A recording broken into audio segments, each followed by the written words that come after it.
America കണ്ടുപിടിച്ചത് Columbus ആണ്. കൊളംബസും സഹയാത്രികരും യാത്ര ചെയ്ത ആ സമുദ്രം ആയിരക്കണക്കിന് വിനോദസഞ്ചാരികളുടെ വിഹാര കേന്ദ്രമായിരുന്നു. ആ സമുദ്രത്തിനപ്പുറത്ത് വല്ലതുമുണ്ടോയെന്നറിയാൻ നൂറുകണക്കിന് യാത്രക്കാർ യാത്ര ചെയ്തിട്ടുണ്ട്. പക്ഷേ അനന്തമായ സമുദ്രത്തിനപ്പുറത്തൊന്നും തന്നെ കണ്ടെത്താൻ അവരെ കൊണ്ട് കഴിഞ്ഞില്ല.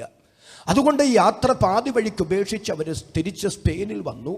എന്നിട്ട് സ്പെയിനിലെ രാജാവിന് യാത്രയുടെ റിപ്പോർട്ട് കൊടുത്ത റിപ്പോർട്ട് ഇങ്ങനെയായിരുന്നു: രാജാവേ, ഇതിനപ്പുറത്തൊന്നുമില്ല. അതുകൊണ്ട് മടയൻ രാജാവ് അവിടെ ഒരു ബോർഡ് എഴുതി വെപ്പിച്ചു. അതിങ്ങനെയായിരുന്നു: ഇതിനപ്പുറത്ത് ഒന്നുമില്ല. ഇത് വായിച്ചിട്ടാണ് കൊളംബസും സഹപ്രവർത്തകരും യാത്ര ആരംഭിച്ചത്. ഏകദേശം 1 മാസവും 10 ദിവസവും എടുത്തു അവർ അമേരിക്കയിലെത്താൻ. ദിവസങ്ങൾ നീണ്ട യാത്ര ആഴ്ചകൾക്ക് വഴിമാറി. ഒരു കര കാണാനില്ല. കൊണ്ടുവന്ന ആഹാര സാധനങ്ങൾ മുഴുവൻ തീർന്നു തുടങ്ങി. കൊളംബസിനോടൊരുമിച്ച് യാത്ര ചെയ്യുന്ന സഹയാത്രികർ ഒരു ദിവസം അദ്ദേഹത്തിൻ്റെ അടുക്കൽ വന്നിട്ട് പറഞ്ഞു: സാറേ, യാത്ര തുടങ്ങിയിട്ട് ആഴ്ചകളായി, ഒരു കരയോ കാണാനില്ല. കൊണ്ടുവന്ന ആഹാര സാധനങ്ങൾ മുഴുവൻ തീർന്നു തുടങ്ങി. അതുകൊണ്ട് ഞങ്ങളൊരു നല്ല കാര്യം പറയാം, വന്ന നാട്ടിലേക്ക് നമുക്ക് മടങ്ങിപ്പോകാം. അതാ ബുദ്ധി. അല്ല, ഇനി യാത്ര തുടരാൻ തീരുമാനിച്ചാൽ ആഹാര സാധനങ്ങൾ മുഴുവൻ തീരും, നമ്മൾ പട്ടിണി കിടന്ന് മരിക്കും. ഈ കപ്പൽ തകരും, കൂറ്റൻ മത്സ്യങ്ങൾ നമ്മുടെ ശവശരീരങ്ങൾ വെട്ടി വിഴുങ്ങും. അതിനേക്കാൾ നല്ലത് വന്ന നാട്ടിലേക്ക് മടങ്ങിപ്പോകുകയാണ്. കൊളംബസ് പറഞ്ഞു: ഇല്ലില്ല, വന്ന നാട്ടിലേക്ക് മടങ്ങിപ്പോകാൻ ഞാനില്ല. ഇത് പറഞ്ഞിട്ട് വിദൂരതയിലേക്ക് വിരൽ തുമ്പുകൾ ചൂണ്ടിക്കൊണ്ട് അദ്ദേഹം പറഞ്ഞു: ദാ ഒരു കര കാണുന്നു, ദാ ഒരു കര കാണുന്നു എന്ന് അദ്ദേഹം പറഞ്ഞതും സഹപ്രവർത്തകർ പെരുവരലിൽ കുത്തി ദൂരേക്ക് നോക്കി. പക്ഷേ കൊളംബസ് പറഞ്ഞതുപോലെ ഒരു കര കാണാനില്ല. ഉടനെ പരസ്പരം മുഖത്തോട് മുഖം നോക്കി അവർ പറഞ്ഞു: യാത്രയുടെ ദൈർഘ്യ നിമിത്തം മാനസിക സമ്മർദ്ദം താങ്ങവയ്യാതെ കൊളംബസിന് ഭ്രാന്ത് പിടിച്ചിരിക്കുകയാണ്. അതുകൊണ്ടാണ് ഇല്ലാത്ത ഒരു കരത കാണുന്നു എന്ന് അദ്ദേഹം പറയുക. കൊളംബസ് പറഞ്ഞു: നിങ്ങൾ പറയുന്നത് പോലെ യാത്രയുടെ ദൈർഘ്യ നിമിത്തം മാനസിക സമനില തെറ്റി എനിക്ക് ഭ്രാന്തൊന്നും പിടിച്ചിട്ടില്ല. ദാ ഒരു കര കാണുന്നു എന്ന് ഞാൻ വെറുതെ പറയുന്നതുമല്ല.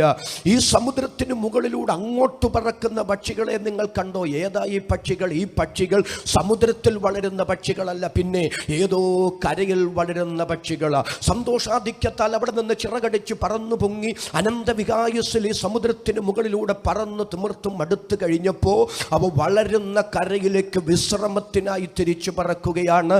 അതുകൊണ്ട് ഈ പക്ഷികൾ വളരുന്ന ഒരു കര ഇതിൻ്റെ തൊട്ടപ്പുറത്തുണ്ട്. ഈ സമുദ്രത്തിലൂടെ ഒഴുകി നടക്കുന്ന പച്ച സസ്യങ്ങളുടെ അവശിഷ്ടങ്ങൾ നിങ്ങൾ കണ്ടോ? ഏതാ ഈ സസ്യങ്ങൾ? ഏതോ കരയിൽ വളർന്ന സസ്യങ്ങളാ. മലവെള്ളം അതിൻ്റെ മാസ്മര ലഹരിയിൽ ഒഴുകി വന്ന് പിഴുതെടുത്ത് ഈ സമുദ്രത്തിലേക്ക് അവയെ തള്ളിയിട്ടതാണ്. അതുകൊണ്ട് ഈ സസ്യങ്ങൾ വളരുന്ന ഒരു കര ഇതിൻ്റെ തൊട്ടപ്പുറത്തുണ്ട്.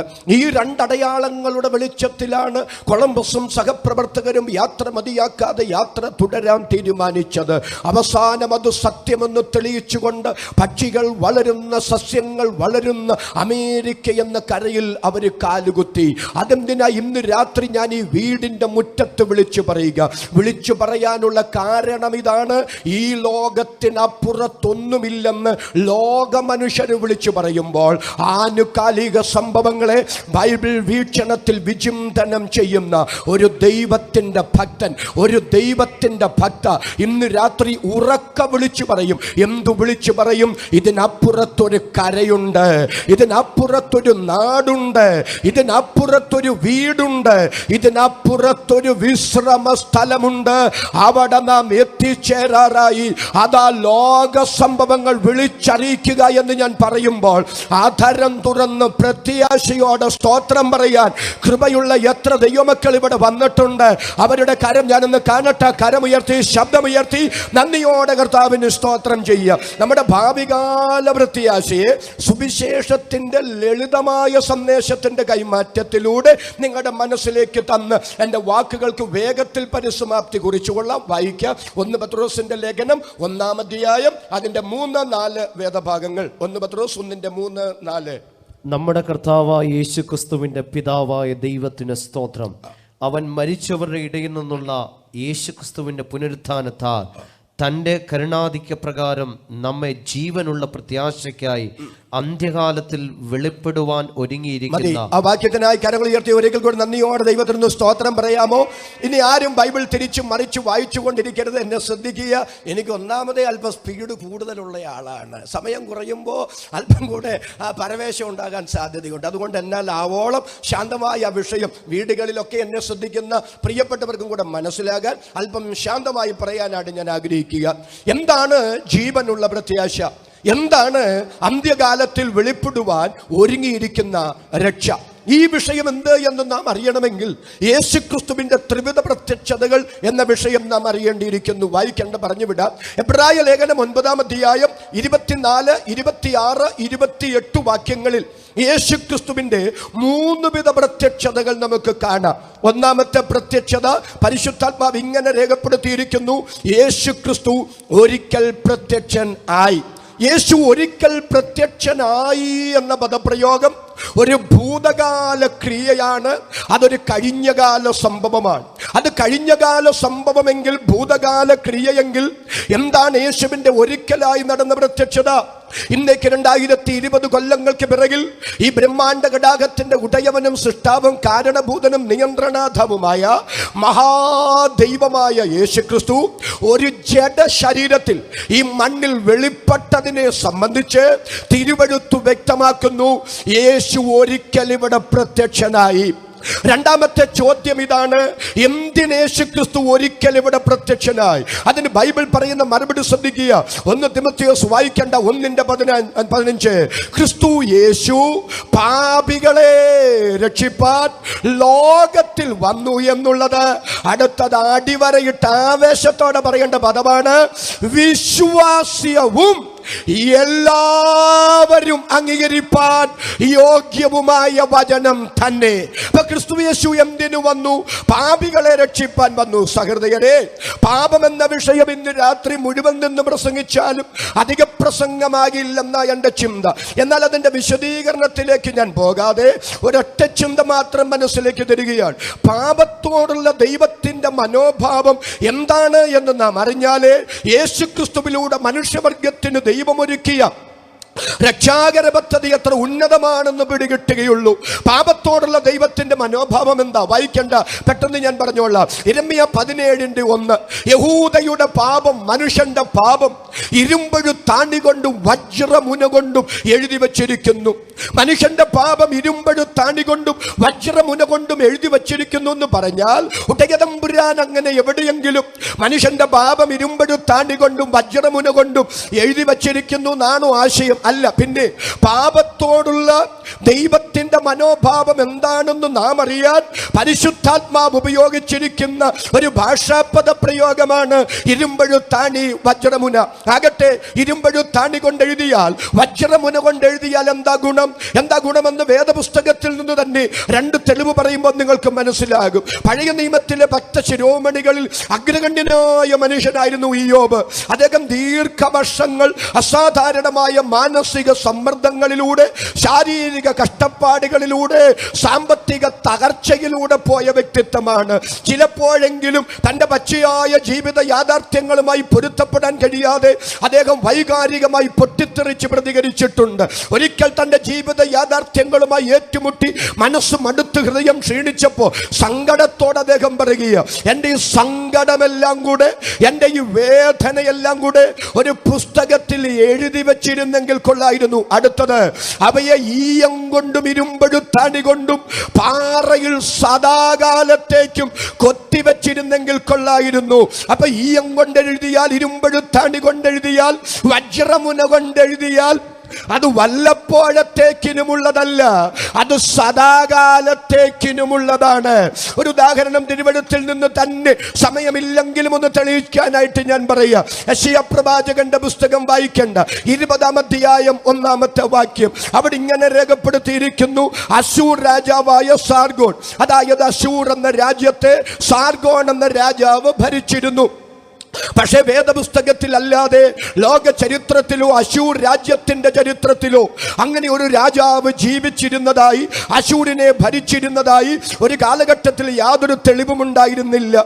അതുകൊണ്ട് വിശുദ്ധ വേദപുസ്തകത്തിന്റെ ദൈവനിശ്വാസീയതയെ എതിർക്കുന്ന പ്രഭാഷകരും വിജ്ഞാനകോശത്തിന്റെ എഴുത്തുകാരും വേദപുസ്തകത്തിൽ പിശകില്ല എന്ന് പറയുന്നത് ചുമ്മാതാ. യെശയ്യാ 21 പറയുന്ന സാർഗോൺ എന്ന രാജാവ് ജനിച്ചിട്ടില്ല, ജീവിച്ചിട്ടില്ല, അശൂരിനെ ഭരിച്ചിട്ടില്ല. ജനിക്കാത്ത, ജീവിക്കാത്ത, ഭരിക്കാത്ത ഒരു രാജാവ് ഉണ്ടായിരുന്നു എന്ന് വേദപുസ്തകം പറയുന്നു. അതുകൊണ്ട് വേദപുസ്തകം തെറ്റാണ്. ഗ്രാമങ്ങൾ, പട്ടണങ്ങൾ, രാജ്യങ്ങൾ തോറും അവരത് പ്രസംഗിച്ചു, വിജ്ഞാനകോശങ്ങൾ എഴുതി പിടിപ്പിച്ചു. എന്തിനേറെ പറയുന്നു, ഒരു കാലത്ത് എൻസൈക്ലോപീഡിയ പോലും വേദപുസ്തകത്തിൽ തെറ്റുണ്ടെന്നതിന് ബോൽബലകമായി ആ കാര്യങ്ങൾ രേഖപ്പെടുത്തുകയുണ്ടായി. അങ്ങനെ ഇരിക്കെ AD 1482 പോളമയിൽ ബോട്ട എന്ന് പറയുന്ന ഒരു ഭൂഗർഭ ഗവേഷകൻ അശൂരിന്റെ തലസ്ഥാനമായ നിനവെ പട്ടണം ഭൂഗർഭ ഗവേഷണം നടത്തി. അങ്ങനെ ഉത്ഖനനം നടത്തി ചെല്ലുമ്പോൾ ധാരാളം ശിലാഫലകങ്ങൾ അദ്ദേഹത്തിന് കിട്ടി. ഒട്ടനവധി ശിലകൾ. ആ ശിലകളിൽ അശൂർ രാജാക്കന്മാരുടെ പേരുകൾ രേഖപ്പെടുത്തിയിരിക്കുന്നു. നിരവധി പേരുകളുടെ ഇടയിൽ അശൂർ രാജാവായ സാർഗോണിന്റെ പേരും ഉണ്ടായിരുന്നു. അത് മാത്രമല്ല, സാർഗോണിനെ കുറിച്ച് മാത്രം രേഖപ്പെടുത്തിയിരിക്കുന്ന ധാരാളം ശിലാലിഖിതങ്ങൾ അദ്ദേഹത്തിന് കിട്ടി. അത് പുരാവസ്തു ഗവേഷക വിഭാഗത്തിന് കൈമാറി. അങ്ങനെ ശാസ്ത്രലോകം ഒന്നടങ്കം അംഗീകരിച്ചു.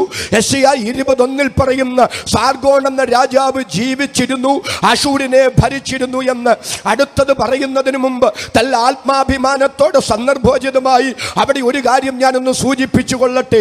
സഹൃദയരെ, നാം ജീവിക്കുന്ന കാലഘട്ടം വിജ്ഞാന വിസ്ഫോടനം നടക്കുന്ന കാലഘട്ടമാണ്. മറ്റേതൊരു കാലഘട്ടത്തെക്കാൾ മനുഷ്യ മസ്തിഷ്കം ഇവിടെ അതിവേഗം വളർന്നുകൊണ്ടിരിക്കുകയാണ്. വിജ്ഞാനത്തിന്റെ നീട്ടിയ കരം കൊണ്ട് മനുഷ്യൻ പ്രപഞ്ചത്തെ മുഴുവൻ പിടിച്ചെടുത്ത് അവന്റെ കാൽ കീഴെ ചവിട്ടിമതിച്ച ഒരു നല്ല കാലഘട്ടത്തിലാണ് നാം ജീവിക്കുക. എന്നാൽ ശാസ്ത്രത്തോടുള്ള മുഴുവൻ ആദരവ് നിലനിർത്തി ഒരു സുവിശേഷകൻ എന്ന നിലയിൽ ഞാൻ വിളിച്ചു പറയുന്നു, ശാസ്ത്ര മനുഷ്യ, നിന്റെ തലച്ചോർ എത്ര വളർന്നാലും, വിജ്ഞാന വിസ്ഫോടനം ഇവിടെ സംഭവിച്ചാലും, വിജ്ഞാനത്തിന്റെ നീട്ടിയ വിരൽ തുമ്പുകൊണ്ട് പ്രപഞ്ചത്തെ മുഴുവൻ നീ നിന്റെ വരുതിയിൽ നിർത്തിയാലും നാളിതുവരെ ഒരു പിശകുണ്ടെന്ന് ആർക്കും ചൂണ്ടിക്കാണിക്കാൻ കഴിയാൻ പറ്റാതെ ഇരുന്നതും ഇനി നാളെയുടെ നീളയിൽ ഒരു പിശകുണ്ടെന്ന് ആർക്കും ചൂണ്ടിക്കാണിക്കാൻ കഴിയാൻ പറ്റാത്തതുമായ ഏക വിശ്വാസ പ്രഖ്യാപന രേഖ അതിന്ന് രാത്രി ഞാൻ അഭിമാനത്തോട് ഉയർത്തിപ്പിടിച്ചിരിക്കുന്ന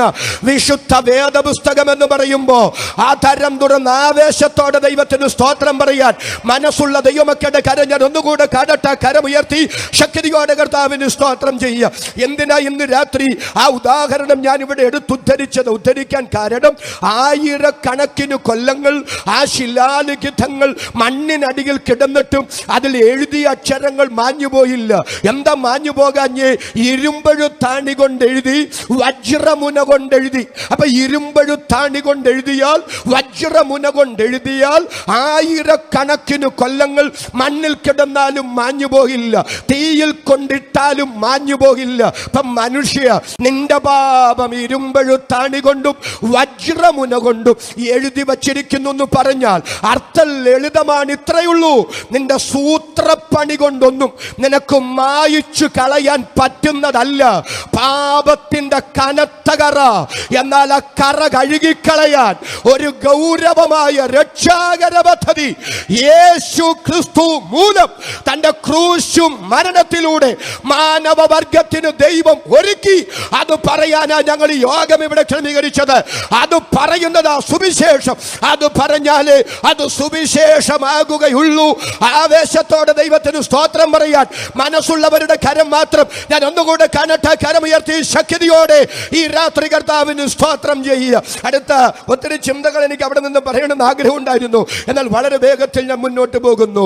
മനുഷ്യന്റെ പാപത്തെ ദൈവം വളരെ ഗൗരവമായി കാണുന്നെങ്കിൽ അടുത്ത പ്രധാനപ്പെട്ട ചോദ്യം ഇതാണ്: മനുഷ്യന്റെ പാപത്തിന് എന്താണ് പരിഹാരം? മനുഷ്യന്റെ പാപത്തിന് എന്താ പരിഹാരമെന്ന് രണ്ട് വാക്യങ്ങളിലൂടെ ഒന്ന് തെളിയിച്ച് യേശുവിന്റെ ക്രൂശിന് ചുവട്ടിലേക്ക് നിങ്ങളെ കൊണ്ടുവന്ന് അടുത്ത ഭാഗത്തേക്ക് ഞാൻ എടുത്തു ചാടിക്കൊള്ളാം. എന്താ മനുഷ്യന്റെ പാപത്തിന്റെ പരിഹാരം? 2 കൊരിന്ത്യർ ലേഖനം 5-ാം അധ്യായം 21-ാമത്തെ വാക്യം വായിച്ചുകൊള്ളൂ. 2 കൊരിന്ത്യർ ലേഖനം 5-ാം അധ്യായം 21-ാമത്തെ വാക്യം. പാപമറിയാത്തവനെ നാം അവനിൽ ദൈവത്തിന് നീതി ആകേണ്ടതിന് അവൻ നമുക്ക് വേണ്ടി പാപം ആക്കി. പാപമറിയാത്തവനെ നാം അവനിൽ ദൈവത്തിന്റെ നീതിയാകേണ്ടുന്നതിന് അവൻ നമുക്ക് വേണ്ടി പാപമാക്കി. ആ മൂലയിടത്തും ഫിലദൽഫിയയിലും ഒക്കെയുള്ള ദൈവവചന പരിജ്ഞാനമുള്ള എൻ്റെ മാന്യ ശ്രോതാക്കൾക്ക് ഞാൻ ഈ വാക്യം വായിച്ചപ്പോൾ തന്നെ അതിൻ്റെ ആശയം മനസ്സിലായിട്ടുണ്ട്. നിങ്ങളെന്നോട് ക്ഷമിക്കണം. വീടുകളിലോ വഴിയോരങ്ങളിലൊക്കെ ഈ സന്ദേശം കേൾക്കുന്ന എൻ്റെ മാന്യ ശ്രോതാക്കൾക്കും കൂടെ ആ വാക്യത്തിൻ്റെ അർത്ഥമൊന്ന് മനസ്സിലാകപ്പെടേണ്ടുന്നതിന് ഞാനതിനെ ലളിതവൽക്കരിച്ച് പറയാൻ പോകുകയാണ്. പ്രിയപ്പെട്ടവരെ, നമുക്കറിയാം നാലാം ലോകൈക സാമ്രാജ്യമായ റോമൻ സാമ്രാജ്യം, ആ റോമൻ സാമ്രാജ്യത്തിന്റെ ഭരണഘടനയുടെ ചുവട് പിടിച്ചാണ് ബ്രിട്ടീഷുകാരുടെ ഭരണഘടന ഉണ്ടായത്. ബ്രിട്ടീഷുകാരുടെ ഭരണഘടനയുടെ നല്ല അംശങ്ങൾ കൂടി ഒപ്പിയെടുത്താണ് ഇന്ത്യ മഹാരാജ്യത്തിന്റെ ഭരണഘടന ഉണ്ടായത്. നമ്മുടെ ഭരണഘടനാ ശില്പികളൊക്കെ നമുക്ക് വിഭാവന ചെയ്ത ഒരു യാഥാർത്ഥ്യമുണ്ട്. ഏതാണ് യാഥാർത്ഥ്യം? 1000 കുറ്റവാളികൾ രക്ഷപ്പെട്ടാലും ഒരു നിരപരാധി ശിക്ഷിക്കപ്പെടാൻ പാടില്ല. ആ ഭരണഘടനയുടെ കാവൽ ഭടനാണ് പൊന്തിയോസ് പീലാത്തോസ്. ഒന്നുകൂടെ പറയുന്നു, 1000 കുറ്റവാളികൾ രക്ഷപ്പെട്ടാലും ഒരു നിരപരാധി ശിക്ഷിക്കപ്പെടാൻ പാടില്ല. അത് റോമൻ കാലത്തുണ്ടായിരുന്ന ഒരു പ്രത്യേക ഭരണഘടനയിലൂടെ മനുഷ്യവർഗത്തിന് കൊടുത്ത, അവരുടെ റോമൻ സാമ്രാജ്യത്തിലുള്ള പ്രജകൾക്ക് കൊടുത്ത ഒരവകാശമായിരുന്നു. ഒരാൾ 100% ആ കുറ്റവാളിയാണെന്ന് തിട്ടപ്പെടുത്തിയ മാത്രമേ ശിക്ഷ കൊടുക്കാനായിട്ട് പാടുള്ളൂ. അതിന്റെ ചുവട് പിടിച്ച് ബ്രിട്ടീഷുകാരുടെ ഇന്ത്യ മഹാരാജ്യത്തിന്റെ ഒക്കെ ഭരണഘടനയിൽ ആ കാര്യങ്ങൾ ഉൾപ്പെടുത്തി. നമുക്കറിയാം, ഹൈദരാബാദിൽ ഒരു പെൺകുട്ടിയെ അതിക്രൂരമായി നരാധമന്മാരായ ചെറുപ്പക്കാര് പീഡിപ്പിച്ചിട്ട് കത്തിച്ചു കൊന്ന, മനുഷ്യ മനസാക്ഷിയെ ഞെട്ടിപ്പിച്ച് നമ്മെ വേദനിപ്പിച്ച് അതിദാരുണമായൊരു സംഭവമായിരുന്നു. ഹൈദരാബാദ് പോലീസ് ഒരു ഏറ്റുമുട്ടലിലൂടെ അവരെ വധിച്ചു. അതിനെ സംബന്ധിച്ച് ഹാർദവമായ ഒരു സ്വീകരണമാണ്, ഒരു റിസൾട്ടാണ്, പ്രതികരണമാണ് മനുഷ്യ സമൂഹത്തിൽ നിന്ന് നമ്മുടെ രാജ്യത്തുണ്ടായത്.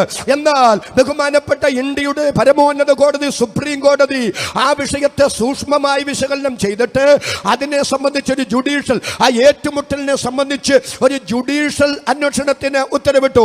നിയമമറിയാവുന്ന പ്രഗത്ഭരായ അഡ്വക്കേറ്റുമാര് അങ്ങനെ ഒരു ഏറ്റുമുട്ടലിലൂടെ അവരെ വധിച്ചതിനെ സംബന്ധിച്ച് നെഗറ്റീവായ ഒരു കമന്റ്സ് ആണ് അവർ പാസാക്കിയത്. ഒരിക്കലും അങ്ങനെ ചെയ്യാൻ പാടില്ല എന്നാണ് അവർ വാദിച്ചത്. അവരെയൊക്കെ സാധാരണപ്പെട്ട ജനങ്ങൾ വൈകാരികമായി പ്രതികരിച്ച് ദേഷ്യമൊക്കെ പ്രകടിപ്പിക്കുകയുണ്ടായി. ഞാൻ ആ വിഷയത്തിലേക്കല്ല പോകുന്നത്. നമുക്ക് വികാരപരമായിട്ട് തീരുമാനമെടുക്കാൻ എളുപ്പമാണ്. ഏതൊരു സംഭവത്തോടും മനുഷ്യർ പ്രതികരിക്കുന്നത് വികാരപരമായിട്ടാണ്. എന്നാൽ ബഹുമാനപ്പെട്ട നീതിപീഠങ്ങൾക്ക് അങ്ങനെ വികാരപരമായിട്ട് തീരുമാനമെടുക്കാൻ പറ്റില്ല. എന്താ? ഒരിക്കലും ബഹുമാനപ്പെട്ട കോടതി ഒരാളെ കുറ്റവാളിയുടെ കണ്ണിലൂടെ കാണുന്നില്ല. കുറ്റവാളി എന്ന് മുദ്ര കുത്തപ്പെട്ടു, പക്ഷേ അദ്ദേഹം കുറ്റം ചെയ്തോ ഇല്ലയോ എന്ന് തെളിയിക്കപ്പെടേണ്ടത് കോടതിയിലെ വാദത്തിന് ശേഷമാണ്.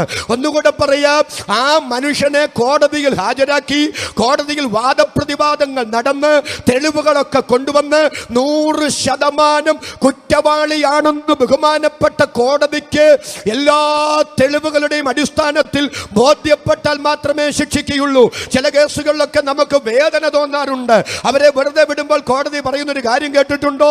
സംശയത്തിന്റെ ആനുകൂല്യത്തിൽ അവരെ വെറുതെ വിടുകയാണ്. ഒന്ന് പറഞ്ഞാൽ സംശയാതീതമായി 100% അവര് കുറ്റവാളികളാണെന്ന് തെളിയിക്കാൻ പറ്റിയിട്ടില്ല. അപ്പൊ ചെറിയ ഒരു പഴുതെങ്കിലും ഉണ്ടെങ്കിൽ കുറ്റവാളിയെന്ന് അവരെ 100% മുദ്ര കുത്താൻ കഴിയാതെ വണ്ണം ചെറിയ ഒരു പഴുതെങ്കിലും ഉണ്ടെങ്കിൽ ആ പഴുതിലൂടെ കുറ്റവാളികൾ രക്ഷപ്പെടുന്ന ഒരു മൂല്യത്തകർച്ച ഇന്ന് നമ്മുടെ സമൂഹത്തിലുണ്ട്.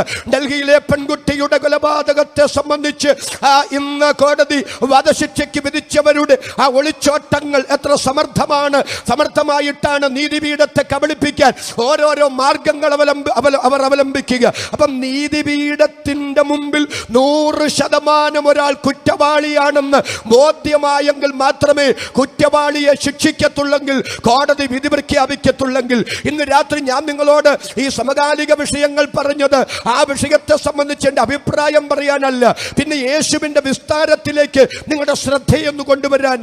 എന്താ റോമൻ സാമ്രാജ്യത്തിന്റെ ഭരണഘടന പറയുന്നത്? 1000 കുറ്റവാളികൾ രക്ഷപ്പെട്ടാലും ഒരു നിരപരാധി ശിക്ഷിക്കപ്പെടാൻ പാടില്ല. ആ ഭരണഘടനയുടെ കാവൽ ഭടനാണ് പന്തിയോസ് പീലാത്തോസ്. പീലാത്തോസിന്റെ കൽത്തളത്തിൽ യേശുവിനെ വിസ്തരിക്കാൻ കൊണ്ടുവന്ന് നിർത്തിയിരിക്കുകയാണ്. അതിനു മുമ്പ് ഹന്നാവും കയ്യപ്പാവും യഹൂദ മതകോടതിയായ സന്നിധി സംഘവും പീലാത്തോസും ഹേരോദാവും അല്ലേ, പീലാത്തോസും മാത്രം യേശുവിനെ 3 പ്രാവശ്യം വിസ്തരിച്ചു. അതുകൊണ്ട് ആ വേദപുസ്തകം പറയുക, മൂന്നാമതും പീലാത്തോസ് അവരോട് തിരിച്ചും മറിച്ചും തിരിച്ചും പീലാത്തോസ് യേശുവിനെ വിസ്തരിച്ചു. അവസാനം ബഹുമാനപ്പെട്ട ആ നീതിന്യായ കോടതിയുടെ അധിപതി, ആ നീതിയുള്ള ന്യായാധിപതി പറയുകയാണ്, യേശു നിരപരാധി, യേശു യാതൊരു കുറ്റവും ചെയ്തിട്ടില്ല. പ്രബുദ്ധരായ ഇന്നാട്ടിലെ എൻ്റെ മാന്യ ശ്രോതാക്കളോട് ഞാൻ ചോദിക്കുന്നു, ബഹുമാനപ്പെട്ട പീലാത്തോസ് എന്ന ന്യായാധിപതി യേശു നിരപരാധി എന്ന് പറഞ്ഞിട്ട്, യേശു കുറ്റം ചെയ്തിട്ടില്ലെന്ന് പറഞ്ഞിട്ട് അടുത്തത് നീതിബോധ ശബ്ദമായി പുറപ്പെടുവിക്കേണ്ട വിധി എന്താ? ഇദ്ദേഹം നിരപരാധിയായതുകൊണ്ട്, ഇദ്ദേഹം കുറ്റം ചെയ്തിട്ടില്ലാത്തത് കൊണ്ട് ഞാൻ ഇദ്ദേഹത്തെ വെറുതെ വിടുന്നു. എന്താ കാരണം? 1000 കുറ്റവാളികൾ രക്ഷപ്പെട്ടാലും ഒരു നിരപരാധി ശിക്ഷിക്കപ്പെടാൻ പാടില്ലെന്ന് ഭരണഘടനയുള്ള ആ രാജ്യത്തിന്റെ നീതിപീഠത്തിലിരിക്കുന്ന ഈ നീതിയുള്ള ന്യായാധിപതിക്ക് എൻ്റെ യേശു 100% നിരപരാധിയാണ്, തെറ്റ് ചെയ്തിട്ടില്ലെന്ന് ബോധ്യമായില്ലേ? ബോധ്യമായി. അടുത്തത് പറയേണ്ടത് എന്താ? യേശുവിനെ വെറുതെ വിടുന്നു എന്ന. എന്നാൽ ലോക ചരിത്രത്തിൽ ഇതുവരെ കേട്ടുകേൾവിയില്ലാത്തൊരു വിധി എൻ്റെ യേശുവിന്റെ കാര്യത്തിൽ നടന്നു. പീലാത്തോസ് പറയുന്നു, ഇദ്ദേഹം നിരപരാധിയാണ്, ഇദ്ദേഹം കുറ്റം ചെയ്തിട്ടില്ല. പക്ഷേ അടുത്തത് പറയുന്നത്, ഞാൻ ഇദ്ദേഹത്തെ വെറുതെ വിടുന്നു എന്നല്ല. പിന്നെ എന്താ പറയുക? ഇദ്ദേഹത്തെ കൊണ്ടുപോയി ക്രൂശിക്ക. ഇന്ന് രാത്രി ഞാൻ ചോദിക്കുന്നു, എന്തേ എൻ്റെ യേശു നിരപരാധി, യേശു കുറ്റം ചെയ്തിട്ടില്ല എന്ന് പീലാത്തോസ് അസന്നിഗ്ധമായി ലോകത്തോട് വിധി പറഞ്ഞിട്ട് എൻ്റെ യേശുവിനെ വെറുതെ വിടാതെ ക്രൂശിക്കാൻ വിട്ടുകൊടുത്തു. അതിന്റെ മർമ്മം ഈ നാട്ടുകാരറിയണം. അത് പീലാത്തോസിന്റെ തീരുമാനമായിരുന്നില്ല, പ്രത്യുത സ്വർഗീയ കോടതിയുടെ നിർണയമായിരുന്നു.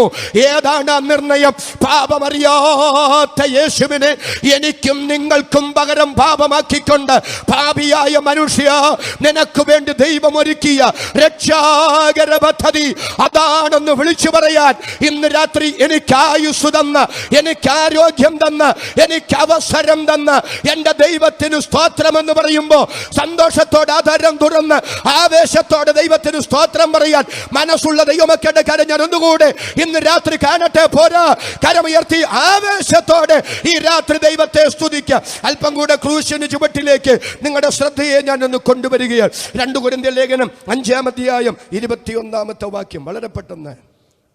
പാപമറിയാത്തവനെ നാം അവനിൽ ദൈവത്തിന്റെ നീതിയാകേണ്ടതിന് അവൻ നമുക്ക് വേണ്ടി പാപം ആക്കി. 1 പത്രോസ് 2:24 വായിച്ചു. 2 കൊരിന്ത്യർ 1 പത്രോസ് 2:24 ഞാൻ പറഞ്ഞു.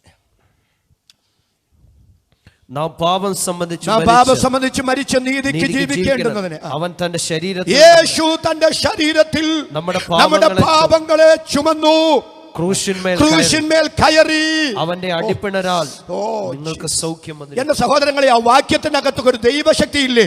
ആ ദൈവശക്തിയോടെ കൂടെ വേണ്ടേ ആ വാക്യം വായിക്കാനും കേൾക്കാനും. നാം പാപം സംബന്ധിച്ച് മരിച്ച് നീതിക്ക് ജീവിക്കേണ്ടുന്നതിന് യേശു തന്റെ ശരീരത്തിൽ നമ്മുടെ പാപങ്ങളെ ചുമന്നു, ക്രൂശിന്മേൽ കയറി. യേശുവിന്റെ പിണരാൽ നമുക്ക് സൗഖ്യം വന്നും ഇരിക്കുന്നു. വിശ്വാസത്താൽ ഇന്ന് രാത്രി ആധാരം തുറന്ന് സ്തോത്രം പറയാൻ എത്ര പേർക്ക് മനസ്സുണ്ട്? അവർക്കായി ഞാൻ ദൈവത്തെ സ്തുതിക്കുന്നു. വേഗത്തിൽ എൻ്റെ കൂടെ നിങ്ങൾ പീലാത്തോസിന്റെ കൽത്തളത്തിലേക്കൊന്ന് വരണം കേട്ടോ. തലയിൽ മുൾക്കിരീടം ചൂടപ്പെട്ട്, കണ്ണുകെട്ടി തല്ലപ്പെട്ട്, മുഖത്ത് കാർക്കിച്ച് തുപ്പലേൽക്കപ്പെട്ട് എൻ്റെ രക്ഷിതാവ് നിൽക്കുന്ന കാഴ്ച നിങ്ങൾ കണ്ടോ? പീലാത്തോസിന്റെ കൽത്തളത്തിനകത്ത് 2 ഇരുമ്പ് തൂണുകളുടെ നടുവിൽ എൻ്റെ രക്ഷിതാവിനെ റാ പോലെ വളച്ചു നിർത്തി. ഉണങ്ങിയ കുതിരയുടെ തോല് കൊണ്ടുള്ള റോമൻ ചാട്ടവാർ, ആ ചാട്ടവാറിന്റെ അറ്റത്ത് ഈയ കൊളുത്തുകളും എല്ലിൻ കഷണങ്ങളും മനുഷ്യാസ്ഥികളും ഘടിപ്പിച്ചിട്ടുണ്ട്. പടയാളികളിൽ ഒരാൾ ചാട്ടവാരെടുത്ത് എൻ്റെ രക്ഷിതാവിന്റെ പുറത്തേക്ക് ആഞ്ഞെറിയുമ്പോൾ ഈയ കൊളുത്തുകളും എല്ലിൻ കഷണങ്ങളും മനുഷ്യാസ്ഥികളും ആ പച്ച മാംസത്തിലേക്ക് ആഴ്ന്നിറങ്ങി. പടയാളി ആ ചാട്ടവാർ മുകളിലേക്ക് പറിച്ചു പൊക്കിയെടുക്കുകയായിരുന്നില്ല, താഴേക്ക് നെടുനീളത്തിൽ ആ ചാട്ടവാർ വലിച്ചു വലിച്ചു കൊണ്ടുപോകുകയായിരുന്നു. അങ്ങനെ വലിച്ചു കൊണ്ടുപോകുമ്പോൾ എൻ്റെ രക്ഷിതാവിൻ്റെ മാംസം കീറി മറിയുകയാണ്. പല പ്രാവശ്യത്തെ അടി കഴിയുമ്പോൾ എൻ്റെ അരുമനാഥൻ്റെ പുറത്തെ മാംസം കീറി തൂങ്ങി മറിഞ്ഞ് ആ മറിയപ്പെട്ട മാംസത്തിൻ്റെ വിടവുകളിലൂടെ രക്തമൂറി ഇറങ്ങി പീലാത്തോസിന്റെ കൽത്തളത്തിനകത്ത് തളം കെട്ടി കിടക്കുകയാണ്. ഇന്ന് രാത്രി ഞാൻ വിളിച്ചു പറയാം, ഇന്നേക്ക് 2020 വർഷങ്ങൾക്ക് പിറകിൽ പീലാത്തോസിന്റെ കൽത്തളത്തിനകത്ത് ഉഴുതുമറിയപ്പെട്ട എൻ്റെ രക്ഷിതാവിന്റെ മാംസത്തിന്റെ വിടവിലൂടെ ഊറിയിറങ്ങി പീലാത്തോസിന്റെ കൽത്തളത്തിനകത്ത് തളം കെട്ടിക്കിടന്ന ആ രക്തത്തിനൊരു പ്രത്യേകതയുണ്ട്. ആ രക്തത്തിന്റെ അകത്ത് നിന്റെ രോഗശാന്തി എൻ്റെ തമ്പുരാൻ ഒളിപ്പിച്ചു വച്ചിരിക്കുന്നതെങ്കിൽ ഇന്ന് രാത്രി മുറ്റത്ത് കൺവെൻഷനായതെങ്കിലും ഈ രാത്രി ഈ വചനം ഞാൻ ഇവിടെ നിന്ന് വിളിച്ചു പറയുമ്പോൾ യേശു ക്രിസ്തുവിന്റെ പവിത്ര രക്തത്തെയും തൻ്റെ പുണ്യാക രക്തത്തെയും തൻ്റെ പരിശുദ്ധ നാമത്തെയും ഞാനിവിടെ വിളിച്ചു പറയുമ്പോൾ ഇന്ന് രാത്രി ശരീരത്തിൽ രോഗാത്മാവിനാൽ ബന്ധിക്കപ്പെട്ട് ആരെങ്കിലും എന്നെ കേൾക്കുന്നെങ്കിൽ സ്വർഗത്തിനും ഭൂമിക്കും നാഥനായ നസ്രയനായ യേശു ക്രിസ്തുവിന്റെ നാമത്താലും താൻ ഒഴുക്കിയ പുണ്യാക രക്തത്തിന്റെ ശക്തിയാലും ഇന്ന് രാത്രി ആ രോഗത്തിന്റെ ആത്മാക്കളോട് ഞങ്ങൾ ഒരുമിച്ച് കൽപ്പിക്കുന്നു, ഇന്ന് രാത്രി ആഴിഞ്ഞു മാറുക. വിശ്വസിക്കുന്നവർക്ക് വേണ്ടി വ്യാപരിക്കുന്ന ദൈവശക്തി ഇന്ന് രാത്രി ഈ ശക്തിയോടെ ഈ സന്ദേശം കേൾക്കുന്ന നിങ്ങളുടെ ശരീരത്തിൽ ഇറങ്ങട്ടെ. നിന്റെ സന്ധി മജ്ജകളിൽ, നിന്റെ മാംസപേശികളിൽ, നിന്റെ രക്തധമനികളിൽ, നിന്റെ ആന്തരിക അവയവങ്ങളിൽ, നിന്റെ ബാഹ്യ അവയവങ്ങളിൽ ഇന്ന് രാത്രി വിശ്വസിക്കുന്നവർക്ക് വേണ്ടി വ്യാപരിക്കുന്ന ദൈവശക്തി വചനത്താൽ വ്യാപരിച്ചിട്ട് യേശു ക്രിസ്തുവിനെയും തൻ്റെ പുണ്യാക രക്തത്തെയും ഇന്ന് രാത്രി ഞാൻ വിളിച്ചു പറയുമ്പോൾ ആ നാമത്തിന്റെ ശക്തിയാലും ആ രക്തത്തിന്റെ ശക്തിയാലും ഇന്ന് രാത്രി ചില രോഗത്തിന്റെ കടുങ്കട്ടുകൾ ഇതിനകത്ത് അഴിഞ്ഞു മാറുന്നത് ആത്മാവെനിക്ക് മനസ്സിലാക്കി തരുന്നു. പരിശുദ്ധാത്മാവ് നിയോഗം തരുന്ന ദൈവമക്കൾ ഉണ്ടെങ്കിൽ അവർ മാത്രമേ കരമടിച്ച് ഒരു 30 സെക്കൻഡ് ഇന്ന് രാത്രി ശക്തിയോടെ എൻ്റെ ദൈവത്തെ ഒന്ന് ആരാധിക്കുക. വീശിയടിക്കുന്ന കാറ്റ് പോലെ, പാഞ്ഞൊഴുകുന്ന നദി പോലെ, ആളി കത്തുന്ന തീ പോലെ ഇന്ന് രാത്രി ദൈവശക്തി ഇതിനകത്ത് വ്യാപരിക്കട്ടെ. അത്ഭുത രോഗശാന്തി ഇന്ന് രാത്രി സംഭവിക്കട്ടെ. യേശു ക്രിസ്തുവിന്റെ അടിപ്പിണരാലുള്ള അത്ഭുത സൗഖ്യം ഇന്ന് രാത്രി എൻ്റെ അവകാശമാണെന്ന് വിശ്വസിച്ച് സ്തോത്രം പറയാൻ മനസ്സുള്ള അഭിഷക്തന്മാർ, മനസ്സുള്ള ദൈവമക്കൾ ഒരുമിച്ച് കരമടിച്ച് അല്പനിമിഷം ഇന്ന് രാത്രി ശക്തിയോടെ ദൈവത്തെ ആരാധിക്കുക.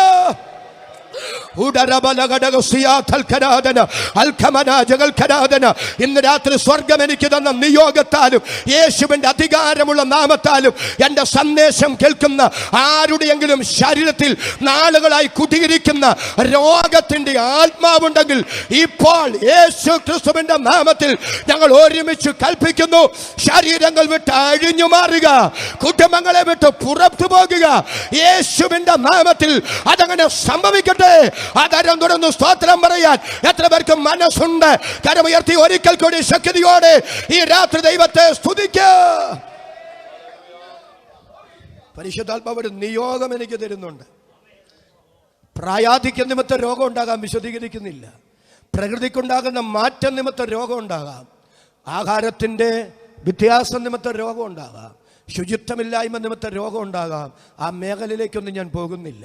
എന്നാൽ എല്ലാ രോഗങ്ങളും പ്രായാധിക്യ നിമിത്തമല്ല, എല്ലാ രോഗങ്ങളും ശുചിത്വമില്ലായ്മ നിമിത്തമല്ല, എല്ലാ രോഗങ്ങളും പ്രകൃതിയുടെ പ്രതിഭാസത്തിനുണ്ടാകുന്ന വ്യത്യാസം നിമിത്തമല്ല, എല്ലാ രോഗങ്ങളും ഭക്ഷണ ക്രമീകരണങ്ങളിൽ വരുന്ന അപാകതകൾ കൊണ്ടല്ല. അങ്ങനെയൊക്കെ രോഗങ്ങളുണ്ടാകാം. എന്നാൽ ചില രോഗങ്ങളെങ്കിലും നിന്നെ സമയത്തിന് മുമ്പേ മണ്ണിൽ നിന്ന് പറഞ്ഞയക്കാൻ, നിനക്ക് കിട്ടിയ ഉപജീവന മാർഗങ്ങളെ അടച്ചു കളയാൻ, നിന്റെ തലമുറകളുടെ ഭാവിയെ കെട്ടിക്കളയാൻ, അവരുടെ വിദ്യാഭ്യാസത്തെ ഉടച്ചു കളയാൻ തമ്പുരാൻ തന്ന മിനിസ്ട്രി ആരോഗ്യത്തോടും ആയുസ്സോടും ചെയ്യാതെ അതിനെ പാതി വഴി കുടച്ചു കളയാൻ അന്ധകാര ദുഷ്ടപിശാചും അവന്റെ ദുർഭൂത ശക്തികളും കൂടെ അയച്ച രോഗത്തിന്റെ ആത്മാക്കൾ കണ്ടേക്കാം, ദുരാത്മാക്കൾ കണ്ടേക്കാം. ഇന്ന് രാത്രി യേശുവിന്റെ നാമത്തിൽ ഞാൻ വിളിച്ചു പറയുക, എൻ്റെ മാന്യ സുഹൃത്തെ, നിനക്കുള്ളത് മുഴുവൻ വിട്ട് ചികിത്സിച്ചാലും ആ രോഗം സൗഖ്യമാകില്ല. ആ രോഗം കണ്ടുപിടിക്കാൻ ലോകത്തിലെ ഒരു മിടുക്കനായ ഡോക്ടർക്കും സാധിക്കില്ല. കാരണം അതിന്റെ പിന്നിൽ വ്യാപരിക്കുന്നത്, അതിന്റെ പിന്നിൽ കുടിയിരിക്കുന്നത് രോഗത്തിന്റെ ശക്തിയാണ്, ദുരാത്മാവാണ്. എന്നാൽ ഇന്ന് രാത്രി ഒരു പൈസയും നീ മുടക്കണ്ട. യേശു ക്രിസ്തുവിനെയും തന്റെ പുണ്യാക രക്തത്തെയും ഈ രാത്രി ഞാൻ വിളിച്ചു പറയുമ്പോൾ എന്റെ സന്ദേശം കേൾക്കുന്ന ആരുടെയെങ്കിലും കുടുംബത്തിലോ ശരീരത്തോ ഇന്ന് രാത്രി കുടിയിരിക്കുന്ന രോഗത്തിന്റെ പൈശാചിക ശക്തികളുണ്ടെങ്കിൽ, ദുരാത്മാവിന്റെ ശക്തികളുണ്ടെങ്കിൽ, ഇന്ന് രാത്രി സ്വർഗത്തിനും ഭൂമിക്കും നാഥനായ നസറയനായ യേശുവിന്റെ നാമത്തിൽ ഞങ്ങൾ ഒരുമിച്ച് കൽപ്പിക്കുന്നു, ഹേ ദുരാത്മാവേ, ഹേ രോഗാത്മാവേ, ഇന്ന് രാത്രി അഴിഞ്ഞുമാറ്. അധികാരത്തോടെ അത് പറയാൻ ആ തരത്തിൽ കരുത്തുള്ളവർ മാത്രം ആധരം തുറന്ന് അല്പനിമിഷം ഇന്ന് രാത്രി അന്യഭാഷയിൽ ദൈവത്തിന് സ്തോത്രം ചെയ്യുക. നിന്റെ കുടുംബത്തിനകത്ത് വെളിപ്പെടുന്ന രോഗത്തിന്റെ ശക്തികൾ ഇന്ന് രാത്രി വചനത്താൽ ദൈവാത്മാവ് പുറത്താക്കുന്നത് എനിക്ക് മനസ്സിലാകുന്നു. എത്ര പേർക്ക് സ്തോത്രം പറയാൻ ഇന്ന് രാത്രി അഭിഷേകമുണ്ട്? അവർക്കായി ഞാൻ ദൈവത്തെ സ്തുതിക്കുന്നു. ഹല്ലേലൂയ. കരങ്ങൾ ഉയർത്തി ആവേശത്തോടെ ഒരിക്കൽ കൂടി രാത്രി ദൈവത്തെ സ്തുതിക്കട്ടെ. ഭാരമേറിയ മരക്കുരിശും ചുമലിലേന്തി യെരൂശലേം തെരുവീതിയിലൂടെ വലത്തോട്ടും ഇടത്തോട്ടും ഇടത്തോട്ടും വലത്തോട്ടും വീണ്ടും എണ്ണീറ്റും വീണ്ടും രക്തത്തുള്ളികൾ ഇട്ടിട്ട് വീഴ്ത്തി എൻ്റെ രക്ഷിതാവ് നടന്നു നീങ്ങുന്നു. അവസാനം തലയോടിടുമെന്ന ഗോൽഗൊത്ത മലയുടെ മുകളിൽ ഇരുകള്ളന്മാരുടെ നടുവിൽ എൻ്റെ രക്ഷിതാവ് കിടക്കുന്ന കാഴ്ച നിങ്ങൾ കണ്ടോ? അസ്ഥികളുടെ ബന്ധമെല്ലാം വിച്ഛേദിക്കപ്പെട്ട് പ്രാണവേദനയിൽ പിടയുമ്പോഴും ക്രൂശിൽ അവസാനം എൻ്റെ രക്ഷിതാവ് എന്താ പറഞ്ഞെന്നറിയാമോ? ഒന്നുകൂടി ഇന്ന് രാത്രി ഈ നാട്ടുകാരോട് ഞാൻ പറയുന്നു, അവസാനം കർത്താവായ യേശു ക്രിസ്തു ക്രൂശിൽ കിടന്നുകൊണ്ട് പറഞ്ഞത് ഞാൻ ഇവിടം കൊണ്ട് തീർന്നെന്നല്ല, പിന്നെന്താ വിളിച്ചു പറഞ്ഞത്? തെറ്റലഷ്ടായി, സകലവും നിവർത്തിയായി. മാനവവർഗമേ, നിങ്ങളുടെ പാപപരിഹാരത്തിന് വേണ്ടുന്നതെല്ലാം ഞാനിതാ നിവർത്തിച്ചിരിക്കുന്നു.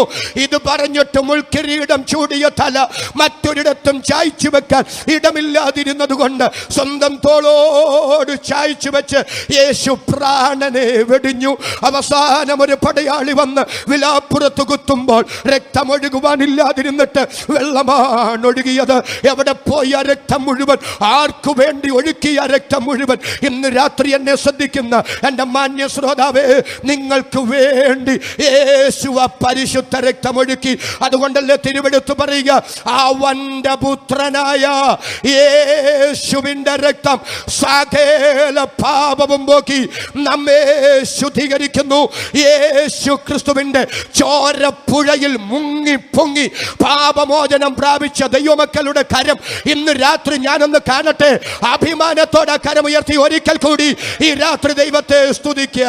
ഇന്ന് രാത്രി ദൂരത്തെവിടെയെങ്കിലും എൻ്റെ സന്ദേശം കേൾക്കുന്ന മാന്യമിത്രമേ, കൂട്ടുകൂടി അടിച്ചു പൊളിച്ച് ഇങ്ങനെ സന്തോഷവാനായി സന്തോഷവതിയായി നടക്കുന്ന സമയത്ത് പലതിനെ കുറിച്ചും ബോധവാനല്ലെങ്കിലും ബോധവതികൾ അല്ലെങ്കിലും ആ കാട്ടിക്കൂട്ടിയ വിക്രിയകളൊക്കെ ഏകാന്തതയുടെ സന്ദർഭങ്ങൾ മനസാക്ഷി കോടതിയിൽ കുറ്റബോധത്താൽ വേട്ടയാടി സമാധാനം നഷ്ടപ്പെട്ട് സ്വസ്ഥത നഷ്ടപ്പെട്ട് മദ്യത്തിനും മയക്കുമരുന്നിനും ലഹരി പദാർത്ഥങ്ങൾക്കും അടിമകളായി ക്ഷിപ്രകോപികളായി മാനസികമായി തകർന്ന് കുടുംബജീവിതത്തിൽ വിള്ളലുകൾ ഉണ്ടായി യാതൊരു നിലയിലും മാനസികമായി സ്വസ്ഥത അനുഭവിക്കാൻ കഴിയാതെ കിടന്നുറങ്ങാൻ പോലും കഴിയാതെ ആരോടും നീ പറയുന്നില്ലെന്നേ ഉള്ളൂ. മനസാക്ഷി കോടതിയിലെ കുറ്റബോധത്താൽ നിന്റെ മനസ്സ് വിങ്ങി പൊങ്ങി ആത്മഹത്യ ചെയ്താൽ പോലും എന്താ എന്ന് ചിന്തിച്ച് എന്തിനിങ്ങനെ ഒരു ജീവിതം, ആർക്കു വേണ്ടി ഇങ്ങനെ ഒരു ജീവിതം എന്ന് ചിന്തിച്ച് ഇന്ന് രാത്രി നെടുവീർപ്പിടുന്ന ആരെങ്കിലും എന്നെ ശ്രദ്ധിക്കുന്നുണ്ടെങ്കിൽ ഇന്ന് രാത്രി നിങ്ങൾക്കൊരു രക്ഷിതാവിന് ഞാൻ പരിചയപ്പെടുത്താൻ ആഗ്രഹിക്കുക. മനസാക്ഷി കോടതിയിലെ പാപത്തിന്റെ കുറ്റബോധത്തിൽ നിന്ന് നിന്നെ വിടുവിക്കാൻ കഴിയുന്ന ഒരു രക്ഷിതാവ്, നിനക്ക് സമാധാനം തരുന്ന, നിനക്ക് സ്വസ്ഥത തരുന്ന, നിനക്ക് പാപ പരിഹാരം തരുന്ന, നിനക്ക് പാപക്ഷമ തരുന്ന, നിന്നെ മനുഷ്യനാക്കി മാറ്റുന്ന ഒരു യേശുവിനെ ഇന്ന് രാത്രി ഞാൻ ഇവിടെ ഉയർത്തുകയാണ്. ആ യേശുവിന്റെ ക്രൂശും മരണം മൂലം സമാധാനം അനുഭവിക്കാൻ ഭാഗ്യം കിട്ടിയ ദൈവമക്കളുടെ കരം ഞാൻ ഒന്നുകൂടെ കാണട്ടെ. കരമുയർത്തി ശക്തിയോടെ ദൈവത്തിന് സ്തോത്രം ചെയ്യുക. മണിക്കൂറുകൾ നിന്ന് വിശദീകരിക്കേണ്ടതാണ്. എന്നാൽ ഒന്നാമത്തെ മേഖലയോട് ഞാൻ വിട പറയുന്നു. യേശു ക്രിസ്തു ഒരിക്കൽ പ്രത്യക്ഷനായി. എന്തിനു പ്രത്യക്ഷനായി? പാപപരിഹാരം വരുത്താൻ പ്രത്യക്ഷനായി. പാപപരിഹാരം വരുത്താൻ പ്രത്യക്ഷനായ യേശുക്രിസ്തു പാപപരിഹാരം വരുത്തി. അതുകൊണ്ടാണ് തിരുവെഴുത്ത് പറയുന്നത് പാപപരിഹാരം വരുത്തിയ ശേഷം. അപ്പൊ യേശുക്രിസ്തുവിന്റെ ഒന്നാമത്തെ പ്രത്യക്ഷത എൻ്റെ പാപപരിഹാരത്തിനു വേണ്ടി ആയിരുന്നു എന്ന് ആര് ഹൃദയംഗമമായി വിശ്വസിക്കുന്നു അവർക്ക് യേശുക്രിസ്തുവിന്റെ ക്രൂശും മരണത്തിലുള്ള വിശ്വാസത്താൽ ദൈവം കൊടുക്കുന്ന അനുഗ്രഹമാണ് നീതീകരണം. കരങ്ങൾ ഉയർത്തി ഒരിക്കൽ കൂടി നല്ല ആമേൻ സന്തോഷത്തോടെന്ന് പറഞ്ഞ് യേശുക്രിസ്തുവിന്റെ ഒന്നാമത്തെ പ്രത്യക്ഷതയാൽ എനിക്ക് നീതീകരണം കിട്ടി. 2, ഇന്ന് യേശു പ്രത്യക്ഷനായിക്കൊണ്ടിരിക്കുന്നു. എവിടെ പ്രത്യക്ഷനായിക്കൊണ്ടിരിക്കുന്നു? അത്യുന്നത ദൈവിക നീതിന്യായ കോടതിയിൽ, പിതൃസന്നിധിയിൽ. ആർക്കു വേണ്ടി? മുഴു ലോകത്തിനും വേണ്ടിയല്ല, പിന്നെ തൻ്റെ രക്തത്താൽ വീണ്ടെടുക്കപ്പെട്ട തൻ്റെ ജനത്തിനു വേണ്ടി ഇന്ന് പ്രത്യക്ഷനായിക്കൊണ്ടിരിക്കുന്നു. എപ്പോഴൊക്കെ? വല്ലപ്പോഴുമല്ല, പിന്നെ 24 മണിക്കൂറും 365 ദിവസവും എൻ്റെ രക്ഷിതാവിൻ്റെ അടുക്കൽ ഞാൻ ചെല്ലുകയോ അല്ല എന്നെ ചേർക്കാൻ എൻ്റെ യേശു ഇവിടേക്ക് മടങ്ങി വരികയോ ഇതിലേതെങ്കിലും ഒന്ന് സംഭവിക്കുന്നിടം വരെ എനിക്ക് വേണ്ടി പിതൃസന്നിധിയിൽ മധ്യസ്ഥത ചെയ്യുന്ന ഒരു നല്ല കർത്താവ് ഇന്ന് രാത്രി ഉയരത്തിലുണ്ടെന്ന് തിരിച്ചറിയാൻ പറ്റിയതല്ലേ നമ്മുടെ ജീവിതത്തിലെ ഏറ്റവും വലിയ ഭാഗ്യം. ആ ഭാഗ്യം തിരിച്ചറിയാൻ പറ്റിയ ദൈവമക്കളുടെ കരം ഞാൻ ഒന്ന് കാണട്ടെ. എന്തിനാ ദുഃഖിച്ചിരിക്കുന്നത്? കരങ്ങൾ ഉയർത്തി ആവേശത്തോടെ സന്തോഷത്തോടെ ഇന്ന് രാത്രി ദൈവത്തിന് സ്തോത്രം ചെയ്യുക. എൻ്റെ സഹോദരങ്ങളെ, ഈ മർമ്മം നമ്മൾ അറിയണം. നമുക്കൊരു കേസിൽ ഒരു അഡ്വക്കേറ്റിനെ വേണ്ടെന്ന് വെക്കാൻ എപ്പോഴാണ് തോന്നുന്നത്?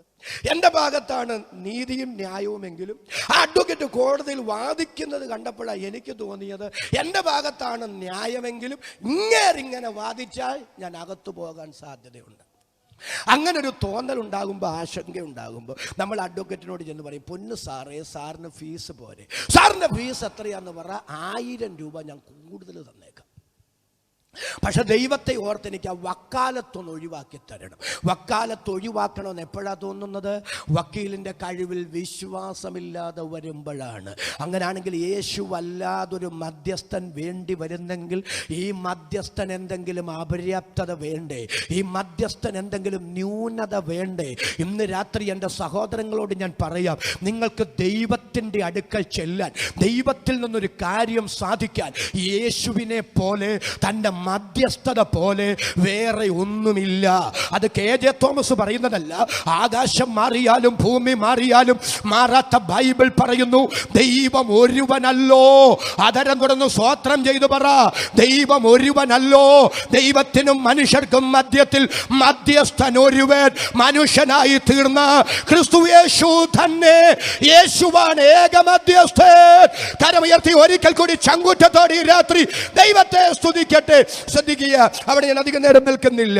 യേശുക്രിസ്തുവിന്റെ ഒന്നാമത്തെ പ്രത്യക്ഷതയാൽ എനിക്ക് നീതീകരണം കിട്ടി. ഇന്ന് യേശുക്രിസ്തു പിതൃസന്നിധിയിൽ എനിക്ക് വേണ്ടി പ്രത്യക്ഷനായിക്കൊണ്ടിരിക്കുന്നത് കൊണ്ട് എനിക്ക് വിശുദ്ധീകരണം കിട്ടിക്കൊണ്ടിരിക്കുന്നു. 3, ഇനി യേശു പ്രത്യക്ഷനാകും. പാപം കൂടാതെ തനിക്കായി കാത്തു നിൽക്കുന്നവരുടെ രക്ഷയ്ക്കായി ഇനി യേശു പ്രത്യക്ഷനാകും. ഒന്നാമത് യേശു പ്രത്യക്ഷനായപ്പോൾ എനിക്ക് നീതീകരണം കിട്ടിയെങ്കിൽ ഇന്ന് യേശു പ്രത്യക്ഷനായിക്കൊണ്ടിരിക്കുന്നത് കൊണ്ട് എനിക്ക് വിശുദ്ധീകരണം കിട്ടിക്കൊണ്ടിരിക്കുന്നെങ്കിൽ ഇനി യേശു പ്രത്യക്ഷനാകുമ്പോൾ എനിക്കെന്തു കിട്ടും? റോമാലേഖനം 8-ാം അധ്യായം 18-ാമത്തെ വാക്യം അറിയാവുന്നവർ മനപ്പാഠം ഉറക്കെ പറഞ്ഞു. നമ്മിൽ വെളിപ്പെടുവാനുള്ള തേജസ് വിചാരിച്ചാൽ ഈ കാലത്തിലെ കഷ്ടങ്ങൾ സാരമില്ലെന്നെണ്ണുന്നു. 2 തെസ്സലോനി 2:14 നമ്മുടെ കർത്താവിന്റെ മഹത്വം പ്രാപിക്കാനല്ലോ അവൻ ഞങ്ങളുടെ സുവിശേഷ ഘോഷണത്താൽ നിങ്ങളെ രക്ഷയ്ക്കു വിളിച്ചത്. 1 യോഹന്നാൻ 3:1 മുതൽ കാൺമീൻ നാം ദൈവമക്കളെന്ന് വിളിക്കപ്പെടുവാൻ പിതാവ് എത്ര വലിയ സ്നേഹം നമുക്കും നൽകിയിരിക്കുന്നു. പ്രിയമുള്ളവരെ, നാം ഇപ്പോൾ ദൈവമക്കളാകുന്നു. നാം ഇന്നതാകുമെന്ന് ഇതുവരെ പ്രത്യക്ഷമായില്ല. അവൻ പ്രത്യക്ഷനാകുമ്പോൾ നാം അവനെ താൻ ഇരിക്കും പോലെ തന്നെ കാണുന്നതാകൊണ്ട് അവനോട് സദൃശന്മാരാകും. ഫിലിപ്പിയ ലേഖനം 3-ാം അധ്യായം 20-21 വാക്യങ്ങൾ നിങ്ങളുടെ ഇരിപ്പ് കണ്ടിട്ട് എനിക്ക് സങ്കടം വരുന്നു. ആവേശത്തോട് ഒരുമിച്ചെന്ന് പറ. ഫിലിപ്പിയ ലേഖനം 3:20-21 നമ്മുടെ പൗരത്വമോ സ്വർഗത്തിലാകുന്നു.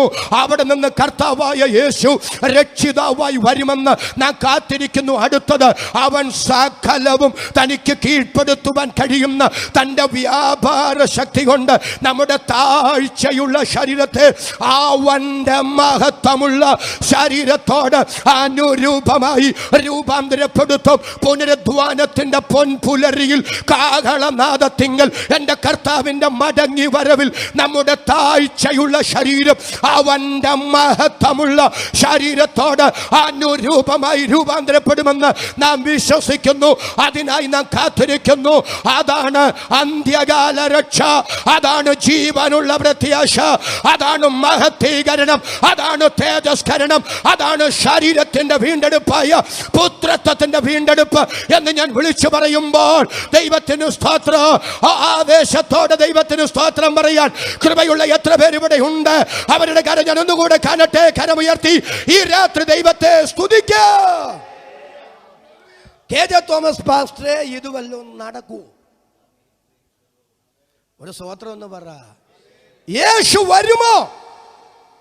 മരിച്ച വിശുദ്ധർ ഉയർക്കുമോ? ജീവനോടിരിക്കുന്ന ദൈവമക്കൾ രൂപാന്തരപ്പെടുവോ? K. എബ്രഹാം സാറും TG ഉമ്മച്ചനെ പറ്റിയിട്ട് BM ഫിലിപ്പ് സാറും ഒക്കെ പെന്തിക്കോസുകാർ പ്രസംഗിക്കാൻ തുടങ്ങിയ സമയം തൊട്ടേ ഞങ്ങൾ കേൾക്കുന്നത് ദാ വരുന്നു, ദാ വരുന്നു, ദാ വരുന്നു. ഈ പറച്ചിലല്ലാതെ ഒന്നും നടക്കുന്നില്ല. ഒരു സ്തോത്രം എന്ന് പറയുന്നേ, ഇത് വല്ലതും നടക്കുന്ന കാര്യമാണോ? നടക്കുമോ എന്ന് സമൂഹത്തിനൊരു സംശയമുണ്ട്. പക്ഷെ ഇന്ന് രാത്രി ഞാൻ പറയാം, ആരെല്ലാം എന്തെല്ലാം പറഞ്ഞാലും എൻ്റെ യേശു വരുമെന്ന് സ്വർഗം എനിക്കൊരു ഉറപ്പ് തന്നു.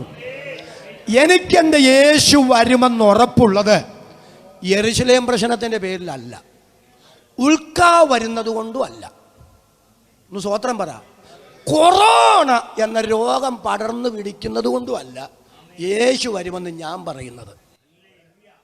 അതൊക്കെ കർത്താവിൻ്റെ വരവിൻ്റെ അടയാളങ്ങൾ തന്നെ, അതിനെയൊന്നും ഞാൻ നിഷേധിക്കുന്നില്ല. പക്ഷെ യേശു വരുമെന്ന് സ്വർഗം എനിക്കൊരു ഉറപ്പ് തന്നിട്ടുണ്ട്. ഏതാണ് ആ ഉറപ്പ്? പെട്ടെന്ന് കുറിവാക്യം ഒന്ന് വായിച്ചു. 1 പത്രോസിന്റെ ലേഖനം 1-ാം അധ്യായം 3-4 വാക്യങ്ങൾ. 1 പത്രോസ് 1:3-4. നമ്മുടെ കർത്താവായ യേശുക്രിസ്തുവിന്റെ പിതാവായ ദൈവത്തിന് സ്തോത്രം. അടുത്തത്, അവൻ മരിച്ചവരുടെ ഇടയിൽ നിന്നുള്ള, ആവേശത്തോടെ പറയേണ്ടതല്ലേ, അവൻ മരിച്ചവരുടെ ഇടയിൽ നിന്നുള്ള യേശുക്രിസ്തുവിന്റെ പുനരുദ്ധാനത്താൽ തന്റെ കരുണാധിക്യപ്രകാരം നമ്മെ ജീവനുള്ള പ്രത്യാശയ്ക്ക് അന്ത്യകാലത്തിൽ വെളിപ്പെടുവാൻ ഒരുങ്ങിയിരിക്കുന്ന രക്ഷയ്ക്ക് ഇങ്ങനെ പറയാം: എൻ്റെ കർത്താവും മടങ്ങി വരും, മരിച്ച വിശുദ്ധർ ഉയർക്കും, ജീവനോടിരിക്കുന്നവർ രൂപാന്തരപ്പെടും. അതും നടക്കുമെന്ന് സ്വർഗം എനിക്ക് തന്ന ഉറപ്പ്. എൻ്റെ യേശുവിൻ്റെ ഉയർപ്പെന്ന് പറയുമ്പോൾ ആവേശത്തോടെ സ്തോത്രം പറയാൻ മനസ്സുള്ളവരുടെ കരം ഞാൻ ഒന്നുകൂടെ കാണട്ടെ. കരമുയർത്തി ദൈവത്തെ സ്തുതിക്കാം. എൻ്റെ സഹോദരങ്ങളെ, ക്രിസ്തീയ വിശ്വാസത്തിൻ്റെ ആണിക്കല്ല യേശുവിൻ്റെ ഉയർപ്പ് കേട്ടോ. അയൽപക്കത്തുകാരൻ പട്ടിണി കിടക്കുമ്പോൾ വയറ് നിറച്ച് തിന്നുന്ന മനുഷ്യൻ മനുഷ്യനല്ലെന്ന് പറഞ്ഞ് മനുഷ്യ പുങ്കുവന്മാർ ഒട്ടനവധി വന്നിട്ടുണ്ട്. അവരുടെ ശവക്കൂനകൾ ഇന്ന് രാത്രി അടഞ്ഞു കിടക്കുകയാണ്. ഈ ഭൂമുഖത്തേതെങ്കിലും ഒരു ജീവി വിശന്നു പൊരിഞ്ഞ് ശ്വാസോച്ഛ്വാസം ചെയ്യുന്നെങ്കിൽ ഈശ്വരന്റെ മുഖത്ത് നോക്കി എനിക്ക് മോക്ഷം വേണ്ട എന്ന് തീർത്തു പറയുമെന്ന് പറഞ്ഞ ശ്രീബുദ്ധനെ പോലെയുള്ള ആത്മീകാചാര്യന്മാർ അവരുടെ ശവക്കല്ലറകൾ ഇന്ന് രാത്രി അടഞ്ഞു കിടക്കുന്നു. എന്തിനേറെ പറയുന്നു, ലോക തൊഴിലാളി വർഗത്തിന്റെ പഴം തൊട്ടി മുതൽ രാഷ്ട്രീയ ആചാര്യന്മാരുടെ തങ്കത്തളികയിൽ വരെ വിപ്ലവത്തിന്റെ വിത്ത് വിതച്ച് പ്രത്യയ ശാസ്ത്രത്തിന്റെ വക്താക്കൾ അവരുടെ ശവകുടീരങ്ങളും ഇന്ന് രാത്രി അടഞ്ഞു കിടക്കുമ്പോ പാലസ്തീന്റെ പച്ച മണ്ണിൽ തുറക്കപ്പെട്ട ഒരൊറ്റ കല്ലറയുണ്ട്.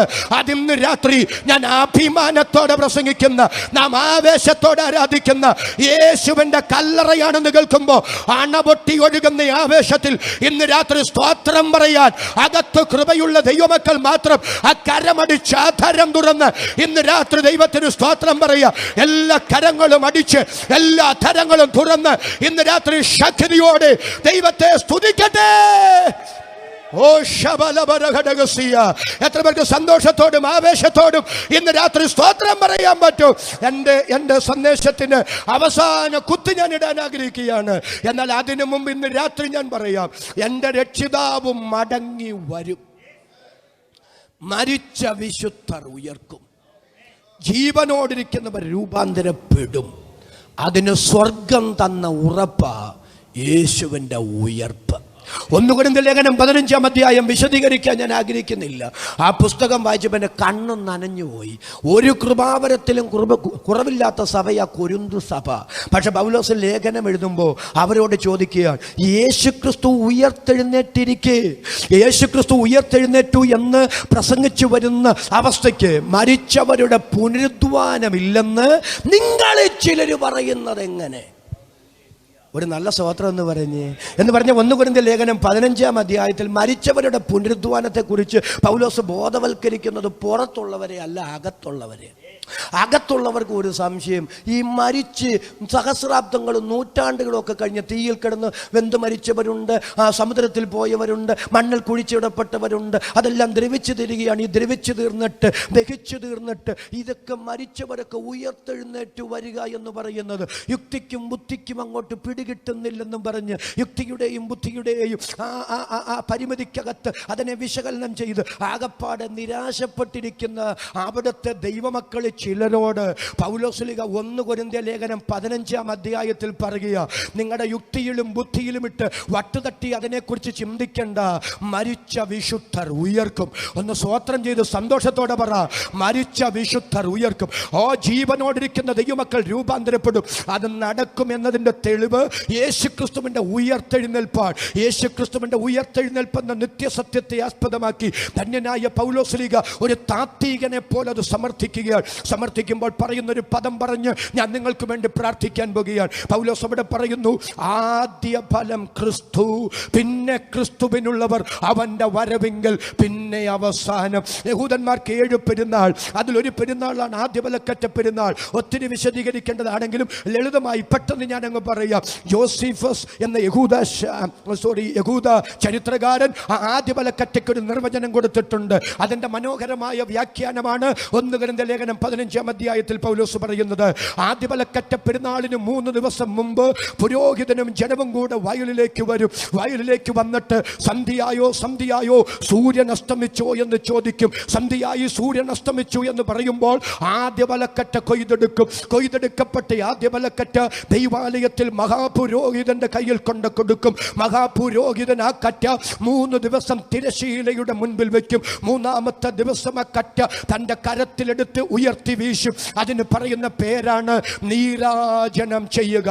എന്താണ് അതിൻ്റെ അർത്ഥമെന്നറിയാമോ? യഹൂദന്റെ വയലിൽ നിന്ന് ആദ്യബലക്കറ്റ കൊയ്തെടുക്കപ്പെട്ടതുപോലെ മാനവവർഗത്തിന്റെ പാപപരിഹാരത്തിന് വേണ്ടി യേശു ക്രൂശിൽ മരിച്ചു. ആ കറ്റ 3 ദിവസം തിരശീലയുടെ മുൻപിൽ വെക്കുന്നത് പോലെ യോസേപ്പിന്റെ കല്ലറയിൽ എൻ്റെ യേശുവിൻ്റെ ശരീരം വെച്ചു. എന്നാൽ 3-ാമത്തെ ദിവസം ആ കട്ടിയെടുത്ത് ഉയർത്തി വീശി നീരാജനം ചെയ്യുന്നത് പോലെ അരിമത്യക്കാരൻ യോസേപ്പിന്റെ പുതുപുത്തൻ കല്ലറ അവനു തന്നെ തിരികെ കൊടുത്തുകൊണ്ട് മരണത്തെയും പാതാളത്തെയും തോൽപ്പിച്ച് നമ്മുടെ രക്ഷിതാവ് എന്നേക്കും ഉയർത്തെഴുന്നേറ്റു. മനസ്സിലായവർ കരമുയർത്തി ഒരിക്കൽ കൂടി ശക്തിയോടെ കർത്താവിന് സ്തോത്രം ചെയ്യുക. അതാണ് പൗലോസ് പറയുക, ആദ്യ ഫലം ക്രിസ്തു. അടുത്ത പദം ശ്രദ്ധിച്ചോ, പിന്നെ ക്രിസ്തുവിനുള്ളവർ അവന്റെ വരവിങ്കൽ. അതിന്റെ അർത്ഥം എന്താണെന്നറിയാമോ? അവിടെ നീരാജനം ചെയ്യപ്പെട്ട ആദ്യബലക്കറ്റ, വാക്കും ഭാഷണവും കൂടാതെ പറയുന്നൊരു പദമുണ്ട്, ഒരു മെസ്സേജ് ഉണ്ട്. എന്താണെന്നറിയാമോ? ആദ്യബലക്കറ്റ മാത്രമേ കൊയ്തെടുക്കപ്പെട്ടിട്ടുള്ളൂ. ഈ ആദ്യബലക്കറ്റ കൊയ്തെടുക്കപ്പെട്ട വയലിൽ മറ്റൊരു കൊയ്ത്ത് നടക്കാൻ പോകുകയാണ്. ഈ കറ്റ കൊയ്ത വയലിൽ അടുത്തൊരു കൊയ്ത്ത് നടക്കാൻ പോകുന്നു എന്നതിൻ്റെ സൂചനയായിരുന്നു, എന്നതിൻ്റെ മുന്നോടിയായിരുന്നു അവിടെ നീരാജനം ചെയ്യപ്പെട്ട ആദ്യബലക്കറ്റയെങ്കിൽ പൗലോസ് പറയുന്നു, ഉയർത്തെഴുന്നേറ്റ ക്രിസ്തുവും മറ്റൊന്നിൻ്റെ സൂചനയാണ്, മറ്റൊന്നിൻ്റെ മുന്നോടിയാണ്. എന്തിൻ്റെ സൂചന, എന്തിൻ്റെ മുന്നോടി? എൻ്റെ രക്ഷിതാവ് ഉയർത്ത മണ്ണിൽ മറ്റൊരു ഉയർപ്പ് നടക്കാൻ പോകുകയാണ്. ആരുടെ ഉയർപ്പ്? എപ്പോൾ? കർത്താവ് താൻ ഗംഭീരം ആർത്തനാദത്തോടും പ്രധാന ദൂതന്റെ ശബ്ദത്തോടും ദൈവത്തിന്റെ കാഹളത്തോടും കൂടെ സ്വർഗത്തിൽ നിന്നിറങ്ങി വരുമ്പോ കോടാനുകോടി വിശുദ്ധന്മാർ, കോടാനുകോടി വിശുദ്ധമതികൾ കല്ലറകളെ ഭേദിച്ച് കുഴിമാടങ്ങളെ പിളർന്ന് ഉയർത്തെഴുന്നേറ്റ് വരാൻ പോകുന്നു. പിന്നെ ജീവനോടെ ശേഷിക്കുന്ന നാം അവരോടൊരുമിച്ച് യേശുവിനെ എതിരേൽപ്പാൻ ആകാശമേഘങ്ങളിൽ എടുക്കപ്പെടാൻ പോകുന്നു. ഇന്ന് രാത്രി ഉറപ്പുള്ള, പ്രത്യാശയുള്ള, അതിൽ ദൈവത്തോട് നന്ദിയുള്ള എത്ര പേര് ഗ്രൗണ്ടിൽ വന്നിട്ടുണ്ട്? ഈ സ്തോത്രം മതിയോ? കരമുയർത്തി, ശബ്ദമുയർത്തി ഈ രാത്രി ദൈവത്തെ സ്തുതിക്കുക. എല്ലാവരും ദൈവസന്നിധിയിൽ ദയവായി ഒന്ന് എഴുന്നേറ്റ് നിൽക്കുക. എല്ലാവരും ദൈവസന്നിധിയിൽ ദയവായി ഒന്ന് എഴുന്നേറ്റ് നിൽക്കുക. സമീപവാസികൾക്കൊരു ഡിസ്റ്റർബൻസ് 9 മണി കഴിഞ്ഞുണ്ടാകാതിരിക്കാനാണ് ഞാൻ വളരെ ഭവ്യതയോടുകൂടെ എൻ്റെ വാക്കുകൾക്ക് പരിസമാപ്തി കുറിക്കാൻ ആഗ്രഹിക്കുന്നത്. ഗവൺമെൻറ് ഓഫീസുകളിൽ ജോലി ചെയ്തല്ല, ജീവിതത്തിൻ്റെ രണ്ടറ്റം കൂട്ടിമുട്ടിക്കാൻ, ജീവിത സന്ധാരണത്തിന് വേണ്ടി വെയിൽ കൊണ്ടോടി നടന്ന് രാത്രിയുടെ നിശബ്ദതയിൽ അല്പം വിശ്രമത്തിന് വേണ്ടി കിടക്കയിൽ കിടക്കുന്ന നിങ്ങൾക്ക് ഞങ്ങളായൊരു ഡിസ്റ്റർബൻസ് ഉണ്ടാക്കുന്നില്ല. എന്നാൽ ഇന്ന് രാത്രി നിങ്ങളുടെ ഹൃദയത്തെ തൊട്ട് നിത്യതയുടെ സന്ദേശം വിളിച്ചു പറയുകയാണ്. സഹോദരങ്ങളെ, ഈ ലോകം അധിക നാളിങ്ങനെ മുൻപോട്ട് പോകില്ല. അധിക നാൾ ഇതിന് മുൻപോട്ട് പോകാൻ പറ്റില്ല.